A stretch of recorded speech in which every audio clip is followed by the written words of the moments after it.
எந்த ஒரு ஏடிஎம்மையும் பயன்படுத்துங்கள், தங்க நாணயங்களை வெல்லுங்கள். அல்ஹம்துலில்லாஹி ரப்பில் ஆலமீன் வஸ்ஸலாத்து வஸ்ஸலாமு அலா அஷ்ரஃபில் அன்பியாஇ வல் முர்ஸலீன் வ அலா ஆலிஹி வ ஸஹ்பிஹில் குர்ரில் மயாமீன். கண்ணியத்துக்குரிய சகோதரர்களே, இன்று மாலை மக்ரிப் தொழுகை அடுத்து கொழும்பு பெரிய பள்ளிவாசலிலே புனித ரமலான் மாதத்துடைய தலைப்பிரியை தீர்மானிக்கும் மாநாடு நடைபெற்றது. அதனுடைய முடிவை உத்தியோகபூர்வமாக உங்களுக்கு தருகிறோம். இன்று நாட்டின் பல பாகங்களிலும் மழை பெய்து கொண்டிருப்பதாலும் மேகமூட்டமாக இருப்பதாலும் எங்களுடைய உலமாக்கள் அகில இலங்கை ஜம்மியத்துல் உலமாவுடைய கொழும்பு பெரிய பள்ளிவாசலுடைய பிறைக்குழு உறுப்பினர்கள் இலங்கையின் பல பகுதியில் உள்ள உபகுழுக்களை தொடர்பு கொண்டு பல இடங்களிலும் விசாரித்திருக்கிறார்கள். சுமார் 22 இடங்களில் பிறை கண்ட தகவல் எதுவும் வரவில்லை. அதே போல் எங்களுடைய மேமன் சகோதரர்கள் மேமன் அசோசியேஷனால் நாட்டின் 12 இடங்களுக்கு அவங்களோட வாகனங்களை அனுப்பிக்கிறாங்க, ஒரு குழுக்களை அனுப்பிக்கிறாங்க. அந்த குழுக்களும் கிண்ணியா, ஏராவூர் என்று பல இடங்கள், புத்தளம், சிலாபம் என்று பல இடங்களுக்கு அவங்க பயணம் செய்திருக்கிறார்கள். அவர்களும் பிறை கண்ட தகவல்களை எங்களுக்கு தரவில்லை. அந்த அடிப்படையில் இந்த தீர்மானம் எடுக்கப்பட்டிருக்கிறது.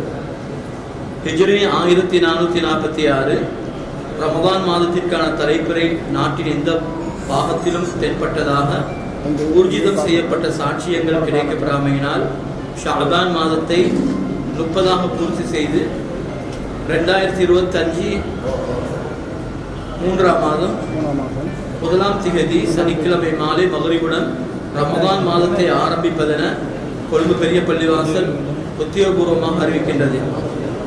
ஹிஜ்ரி 1446 ரமதான் மாதத்திற்கான தலைப்பிறையை தீர்மானிக்கும் மாநாடு ஷஅபான் பிறை 29ஆம் நாளாகிய 2025 பிப்ரவரி மாதம் 28ஆம் தேதி வெள்ளிக்கிழமை மாலை மக்ரிப் தொழுகையை தொடர்ந்து கொழும்பு பெரிய பள்ளிவாசலில் எனது தலைமையின் கீழ் நடைபெற்றது. இதன் போதே மேற்படி தீர்மானம் உத்தியோகபூர்வமாக மேற்கொள்ளப்பட்டது.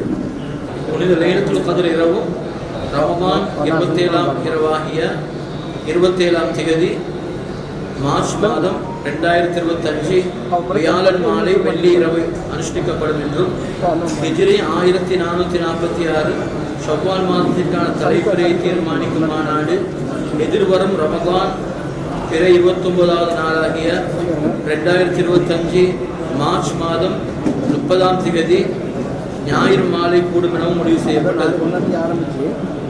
அல்லாஹ்வுடைய கிருபையை கொண்டு நாங்கள் ஆவலோடு எதிர்பார்த்து கொண்டிருந்த புனித ரமலான் மாதம் நாளை மக்ரிபுக்கு எங்களுக்கு மலர காத்து கொண்டிருக்கிறது. உண்மையிலே அல்லாஹ்வுக்கு சுப்ஹானஹு தஆலா இந்த புனிதமான மாதம் யாரெல்லாம் அல்லாஹ்வுடைய திருப்தியை பெற்றுக் கொள்வதற்கு, அல்லாஹ்வுடைய நெருக்கத்தை பெற்றுக் கொள்வதற்கு கடந்த காலங்களில் தாம் செய்த பாவங்களை கழுவி தன்னை தூய்மைப்படுத்திக் கொள்வதற்கு ஒரு அரிய சந்தர்ப்பமாக அல்லாஹ் இந்த மாதத்தை எங்களுக்கு தந்திருக்கிறார்.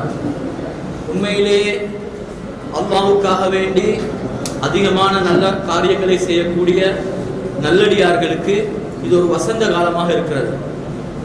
நன்மைகளை அறுவடை செய்யக்கூடிய காலமாக இருக்கிறது.